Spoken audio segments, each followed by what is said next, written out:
Hello everyone, welcome to Okul India के सबसे affordable learning platform में आप सभी लोगों का एक बार फिर से बहुत बहुत स्वागत है। आइए अपने इस full course on Indian polity for UPSC, PCS and SSC exams को हम लोग कंटिन्यू करेंगे। और हम जो एक लास्ट टॉपिक, एक ब्रॉड टॉपिक हम लोग जो देख रहे हैं वो है पॉलिटिकल डायनेमिक्स। और उसी में हम लोगों ने जो पिछला टॉपिक स्टार्ट किया था that was about the political parties, यानी कि राजनीतिक पार्टियां या राजनीतिक दलों के बारे में हम लोग बात कर रहे थे। और हमने वहाँ पर देखा था कि किस तरीके से जो पार्टीज़ वगैरह हैं वो क्या होती हैं, उनका क्या रोल होता है, किस तरीके से पार्टीज़ को, किसी भी पार्टी को नेशनल पार्टी या स्टेट पार्टी कहा जा सकता है, कितनी नेशनल पार्टीज़ हैं, कितनी स्टेट पार्टीज़ हैं, और जो इन दोनों कैटेगरीज में नहीं आती उनको क्या बोला जाता है। ठीक है ना, उनको बोला जाता है रिकॉग्नाइज्ड पार्टीज़। ठीक है, सिर्फ रिकॉग्नाइज्ड पार्टीज़ होती हैं, लेकिन एज सच कोई भी वो नेशनल या स्टेट पार्टीज़ नहीं होती है। सारी की सारी बातें हमने वहाँ पर जानी थी। एक और इम्पॉर्टेंट कंसेप्ट जो बहुत इम्पॉर्टेंट था वो हमने जाना था वहाँ पर अबाउट दी स्टार कैंपेनर, कि स्टार कैंपेनर या स्टार प्रचारक जो होते हैं वो क्या होते हैं। ठीक है, और उनका जो महत्व है वो क्या है, क्योंकि उनका जो खर्चा वगैरह है वो कैंडिडेट के खर्चे में नहीं जोड़ा जाता। उनके जो रैली वगैरह का खर्चा है, जो आने आने का खर्चा है, वो कैंडिडेट के खर्चे में नहीं जोड़ा जाता है। इसलिए स्टार प्रचारक या स्टार कैंपेनर का महत्व भी मैंने आपको समझाया था। आज हम लोग बात करेंगे रीजनल पार्टीज को लेकर। जो रीजनल पार्टीज या जो क्षेत्रीय दल है उनका क्या रोल है, उनकी क्या भूमिका है, उसके बारे में हम लोग बात करेंगे। तो आगे बढ़ने से पहले मैं आप सभी लोगों से एक बार फिर से रिक्वेस्ट करना चाहूँगा कि जो लोग इस कोर्स को, इस वीडियो सीरीज को फॉलो कर रहे हैं, जिनको ये पसंद आ रही है, वो ज़्यादा से ज़्यादा वीडियोस को लाइक करें, ज़्यादा से ज़्यादा शेयर करें अपने दोस्तों के साथ, कलीग्स के साथ, ताकि हमारे इन कोर्सेज़ का जो फ़ायदा है वो ज़्यादा से ज़्यादा लोगों तक पहुँच सके। और बाकी जो लोग चैनल पर नए हैं, जिन्होंने अभी तक हमारे चैनल को सब्सक्राइब नहीं किया है, तो वो लोग भी चैनल को जरूर सब्सक्राइब कर लें और बेल आइकन प्रेस करना ना भूलें, ताकि वीडियोज़ की नोटिफिकेशन वगैरह आपसे मिस ना हो। और साथ ही साथ अगर आप इस पूरे इंडियन पॉलिटी का जो फुल कोर्स है उसको एक्सेस करना चाहते हैं, तो उसका जो लिंक है वो नीचे डिस्क्रिप्शन बॉक्स में दिया हुआ है। वहाँ पर आपको सारे के सारे वीडियोस, वो भी एड फ्री, यानी कि बिना किसी एडवर्टाइजमेंट वगैरह के, और साथ ही साथ चैप्टर वाइज नोट्स और चैप्टर वाइज क्विजेस भी जो है वो मिल जाएंगे। तो उसके लिए आप लोग नीचे जाके डिस्क्रिप्शन बॉक्स में उस लिंक के थ्रू उस कोर्स को परचेस कर सकते हैं। कोर्स की फीस जो है वो बहुत ही नॉमिनल सी फीस है। ठीक है, जितने में आप लोगों की ये बुक आएगी उतने के आसपास का ही कोर्स रखा गया है। तो वहाँ से आप जाके इन चीज़ों को एक्सेस कर सकते हैं और इस पूरे जो बेनिफिट्स हैं उनका फ़ायदा ले सकते हैं। तो चलिए फिलहाल हम लोग जो है आज बात करेंगे रीजनल पार्टीज़ की भूमिका के बारे में, रीजनल पार्टीज़ के रोल के बारे में। तो चलिए स्टार्ट करते हैं आज का lecture.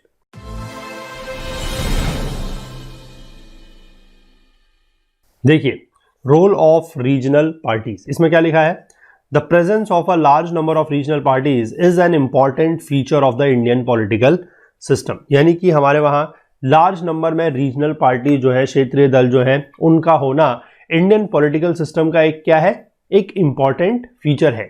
They have come to play a vital role in Indian politics at all levels, यानी कि इन्होंने जो है एक अहम भूमिका निभाई है भारतीय जो राजनीति है उसमें, और वो भी हर स्तर पर। ठीक है, चाहे हम लोकल की बात करें, चाहे स्टेट की बात करें, चाहे नेशनल की बात करें।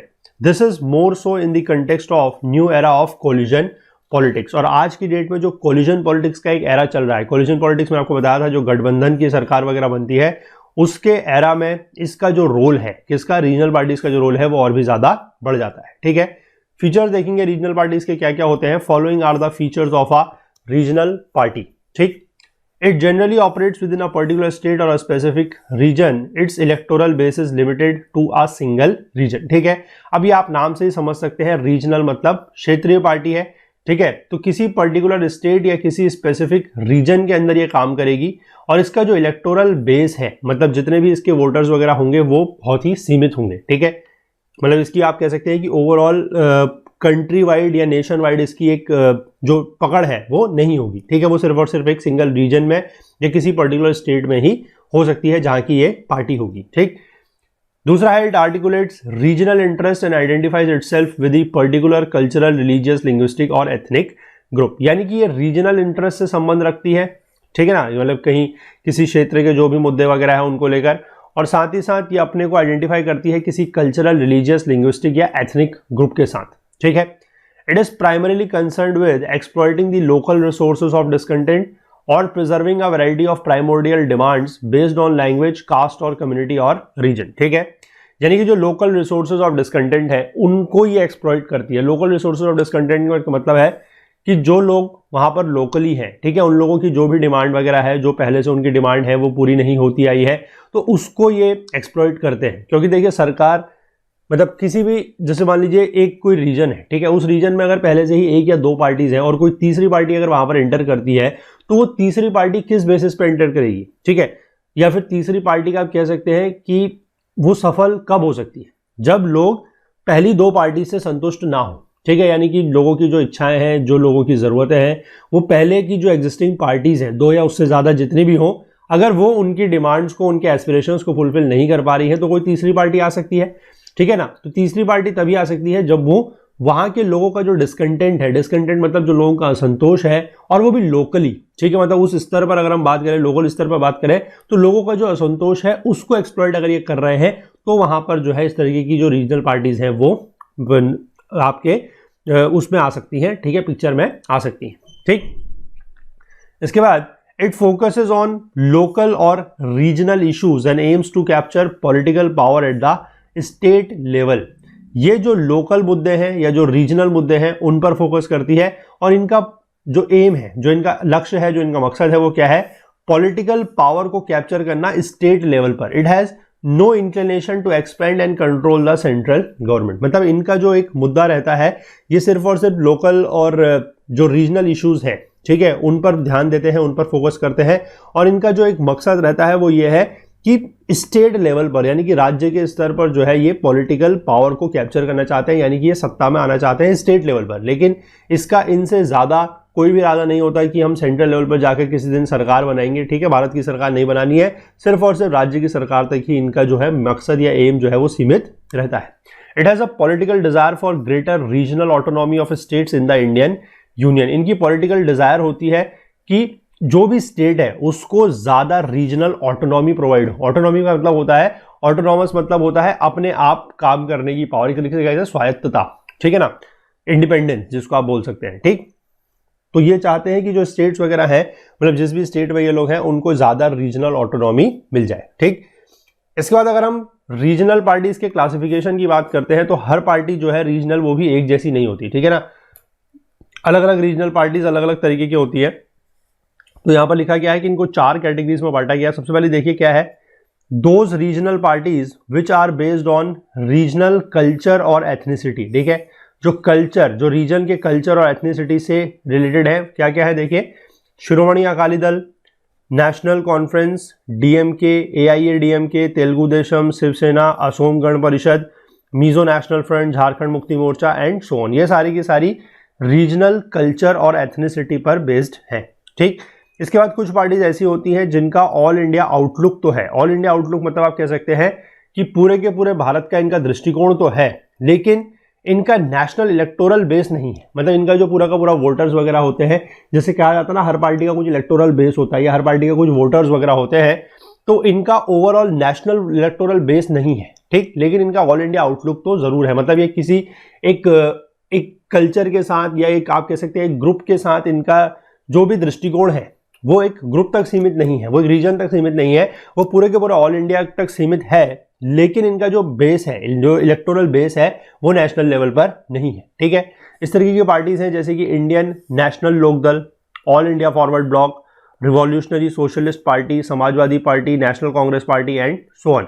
मतलब ये सिर्फ और सिर्फ जो क्षेत्रीय मुद्दे हैं, जो रीजनल इश्यूज हैं, उनकी बात नहीं करते, ये ऐसे इश्यूज की बात करते हैं जो पूरे के पूरे देश के काम आ सकते हैं, लेकिन इनका जो वोटर बेस है वो ऑल इंडिया लेवल पर नहीं है, ठीक।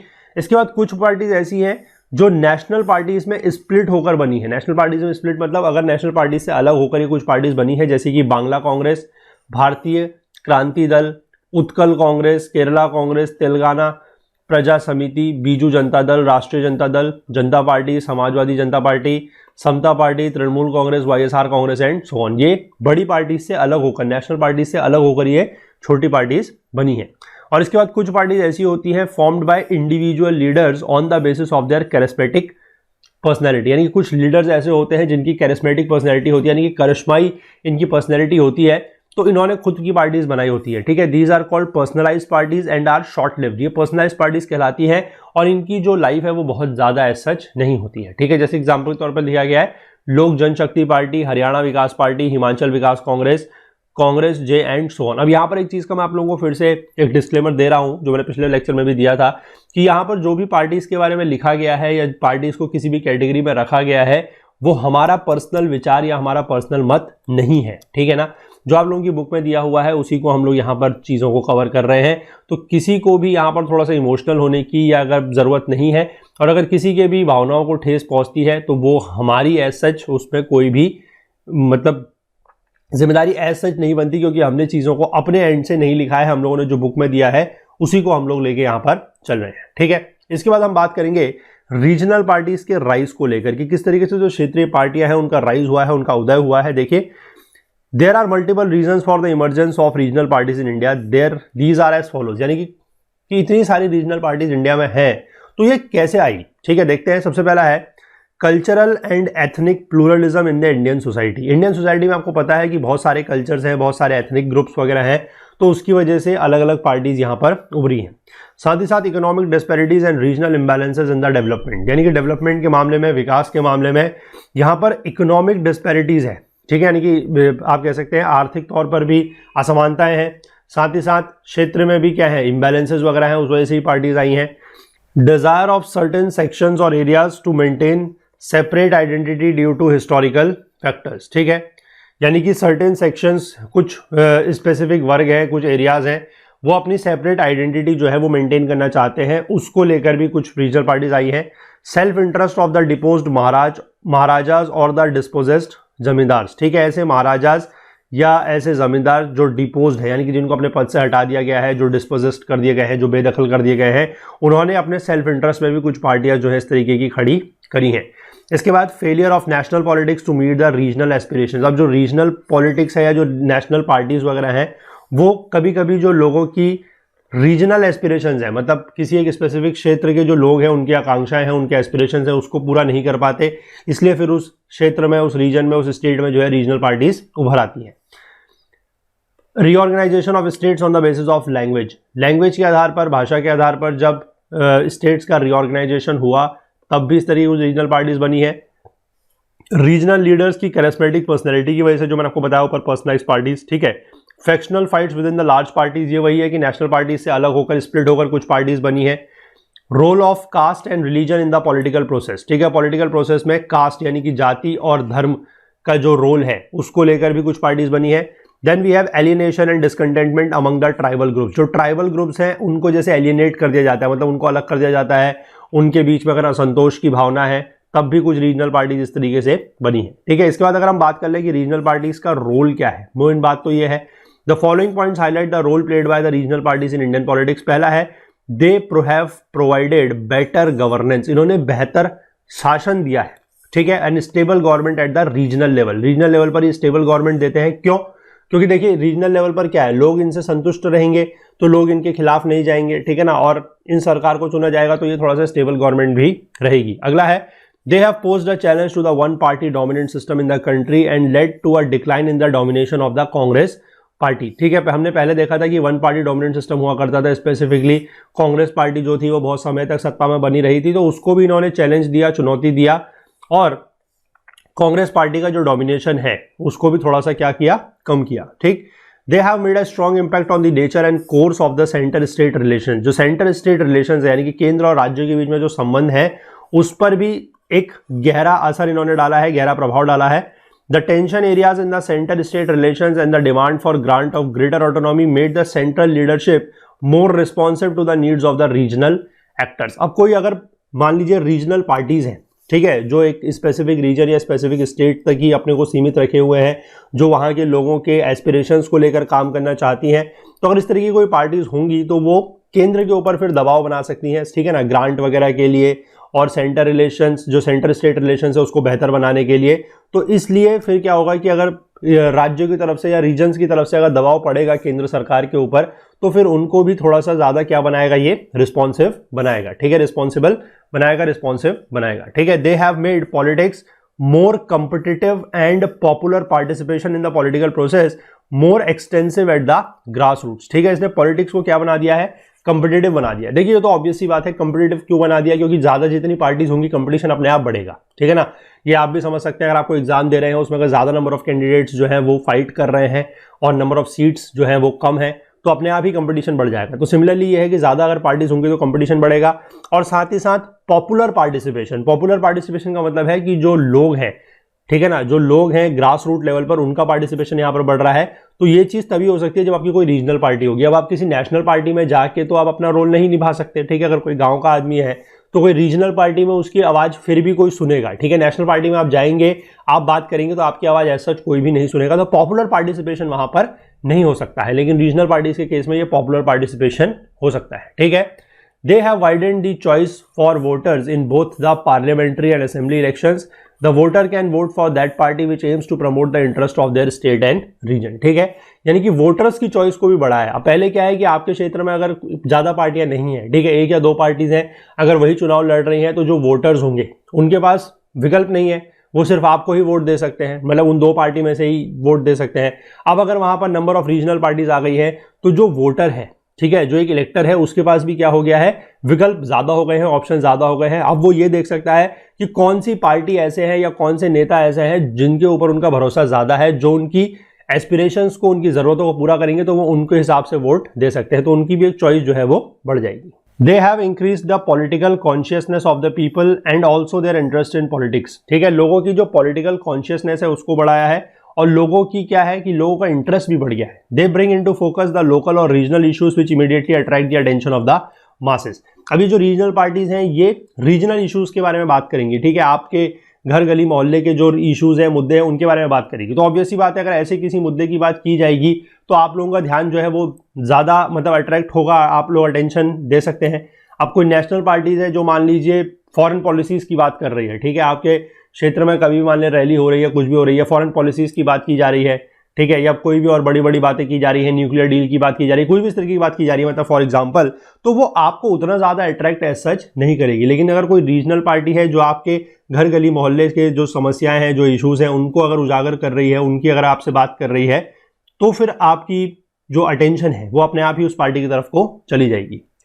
अगला है, they provided a check against the dictatorial tendencies of the central government. Central government, केंद्र सरकार की जो डिक्टेटोरियल टेंडेंसीज हैं उसको भी ये चेक करती है, ठीक है। डिक्टेटोरियल टेंडेंसी मतलब तानाशाह बनने की जो प्रवृत्ति है उसको लेकर, ठीक। They oppose the ruling Congress party at the centre on certain issues and force the dominant party to be more reasonable in its approach to the process of conflict resolution. ठीक है, इन्होंने जो रूलिंग कांग्रेस पार्टी थी उसको oppose किया है centre में काफी सारे मुद्दों पर, और जो डोमिनेंट पार्टी है यानी कि जो पार्टी डोमिनेट कर रही थी उसको ये बोला है कि आप ज्यादा थोड़ा सा रीजनेबल बने, ठीक है, तार्किक बने अपनी अप्रोच में। और कौन सी अप्रोच है वो, कंफ्लिक्ट रेजोल्यूशन की। अगर कंफ्लिक्ट रेजोल्यूशन की कोई भी प्रोसेस है तो उसमें आप थोड़ा सा जो है रीजनेबल बने, ठीक, मतलब आप सिर्फ और सिर्फ डोमिनेंट नेचर अपना नहीं दिखा सकते। They have made a significant contribution for the successful functioning of the parliamentary democracy. Parliamentary democracy की सक्सेसफुल फंक्शनिंग में इन्होंने बहुत ही अहम भूमिका निभाई है, ठीक है, बहुत ही अहम कंट्रीब्यूशन वगैरह किया है। In a parliamentary democracy the minority must have its say, ठीक है, पार्लियामेंट्री डेमोक्रेसी में क्या है कि माइनॉरिटी को भी अपनी बात रखने का अधिकार है, उसकी भी आवाज जो है सुनी जानी चाहिए। And the majority must have its way. The majority must have its way का मतलब है कि जो मेजोरिटी पार्टी है उसको तो काम करना है, ठीक है, वो तो काम करेगी, लेकिन जो माइनॉरिटी है उनकी भी आवाज को दबना नहीं चाहिए, उनकी आवाज को भी सुना जाना चाहिए। And the regional parties have played this role successfully by being ruling parties in some states and opposition parties at the centre, ठीक है। और जो रीजनल पार्टीज हैं, जो क्षेत्रीय दल हैं, उन्होंने इस भूमिका को बहुत ही सक्सेसफुली प्ले किया है, ठीक है। कैसे, कुछ स्टेट्स में रूलिंग पार्टीज बनकर और सेंटर में अगर हम बात करें तो अपोजिशन पार्टी या विपक्ष बनकर। They have succeeded in exposing the partisan role of governor in the appointment and dismissal of the chief minister, in issuing ordinances and reservation of bills for the consideration of the president. इन्होंने जो governor का एक partisan role होता है, ठीक है, governor का partisan role का मतलब क्या है कि गवर्नर किसी पार्टी के प्रति पक्षपात तो नहीं कर रहे हैं, ठीक है, किसी पार्टी की तरफ इंक्लाइन तो नहीं हो रहे हैं, उसको भी इन्होंने चेक किया है, उसको भी इन्होंने एक्सपोज किया है, ठीक है। अब गवर्नर किस मामले में पक्षपाती हो सकते हैं, अपॉइंटमेंट और dismissal of the chief minister, ठीक है, ऑर्डिनेंसेस इशू करने के समय पे यानी जिस अध्यादेश लाने की बात हो रही है।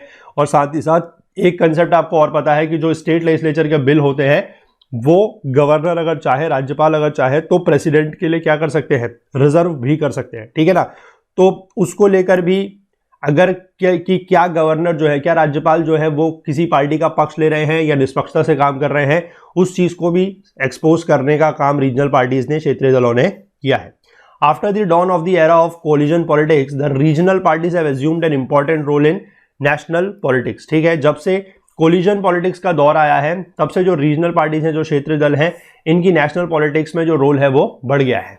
They have joined the collision governments formed at the centre and shared power with the national parties. तो इन्होंने क्या करा है कि कोलिजन गवर्नमेंट जो है, गठबंधन की सरकार जो है, उसको ज्वाइन किया है सेंटर पर और नेशनल पार्टीज के साथ पावर को शेयर भी किया है। इसके बाद डाइसफंक्शंस ऑफ रीजनल पार्टीज की बात कर लें, मतलब कुछ ना कुछ नेगेटिव पॉइंट्स भी होंगे रीजनल पार्टीज होने के, ऐसा तो नहीं है कि सारे के सारे पॉइंट जो है वो पॉजिटिव ही होंगे, ठीक है ना। अब रीजनल जो इसमें नेगेटिव पॉइंट्स है वो देख लेते हैं क्या है। They have given more importance to regional interest rather than national interest. अब ऑब्वियस सी बात है, इन्होंने रीजनल इंटरेस्ट जो है, यानी कि जो क्षेत्रीय मुद्दे हैं उनके ऊपर ज्यादा ध्यान दिया है नेशनल इंटरेस्ट के से ज्यादा, ठीक है।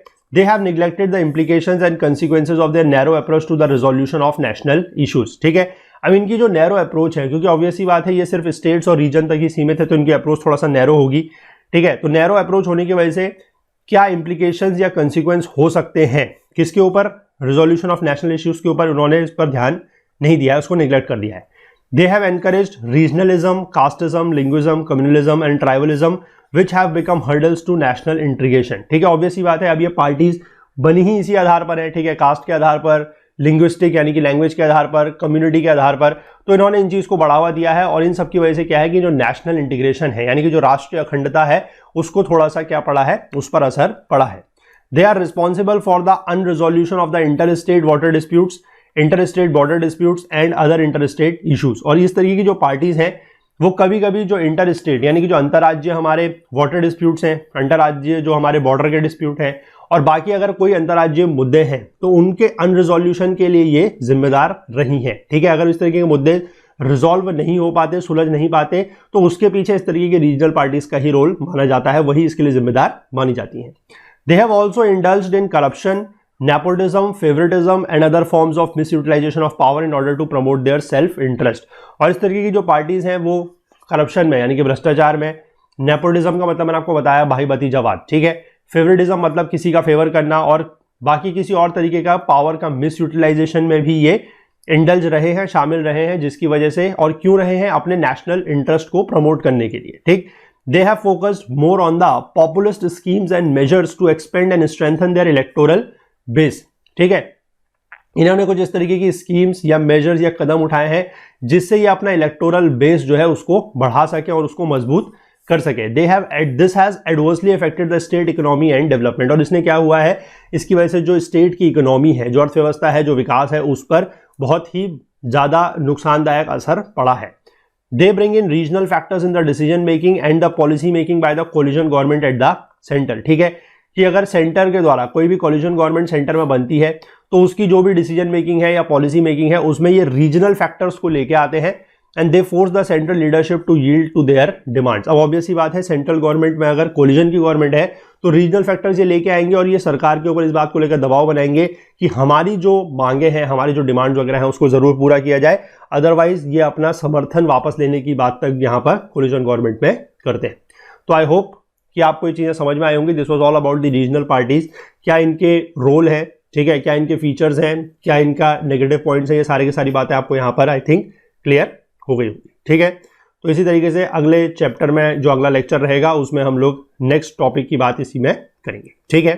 चलिए, तो कंटेंट रिलेटेड अगर आपको कोई भी डाउट होता है तो आप हमारे टेलीग्राम का जो ग्रुप है that is Okul GS UPSC discussion forum, इसको ज्वाइन कर सकते हैं। इसका लिंक आपको नीचे डिस्क्रिप्शन बॉक्स में मिल जाएगा, या फिर आप इसको टेलीग्राम में सर्च करके भी ज्वाइन कर सकते हैं, या फिर आप वीडियो के नीचे जो कमेंट सेक्शन होता है वहां पर भी अपने डाउट्स वगैरह जो है, अपने क्वेरीज वगैरह हमसे पूछ सकते हैं।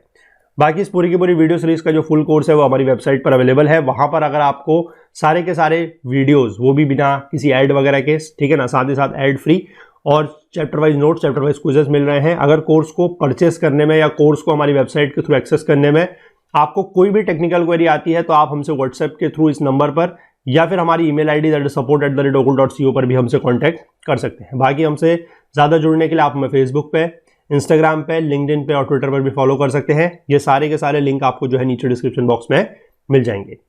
तो मिलेंगे अगले लेक्चर में नए टॉपिक के साथ। तब तक के लिए अपना बहुत बहुत ध्यान रखिएगा। Please do take care of yourself. Thank you, have a nice day, bye bye, जय हिंद।